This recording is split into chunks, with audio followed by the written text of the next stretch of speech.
Mae bywyd Chloe wedi bod fel corwynt, a hitha'n ddim ond 2 ar 15 oed, roedd yn brwydro gyda phroblemau iechyd meddwl ac anhwylder bwyta, a glaniodd yn yr ysbyty ar ôl ceisio cyflawni hunanladdiad.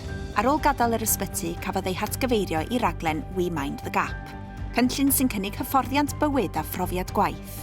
Cafodd gyfleoedd dros gyfnod o 6 mis a weddnewidiodd ei bywyd. Enillodd gymwysterau mewn hylendid bwyd a chymorth cyntaf, a chwblhaodd leoliadau gwaith fyddai'n ei helpu ddod o hyd i'w gyrfa ddelfrydol. Erbyn hyn, mae'n gweithio i'r adran gwasanaethau cymdeithasol fel gweithiwr cymorth i'r henoed, ac mae wrth ei bodd. Y cam nesaf i Chloe ydy astudio nyrsio yn y brifysgol, rhywbeth na fyddai hi wedi breuddwydio i'w wneud cyn hyn. Sylweddolodd Chloe y gallai wneud unrhyw beth os oedd hi'n ddigon penderfynol, ac nad ydy hi byth yn rhy hwyr i ddysgu rhywbeth newydd a newid eich stori.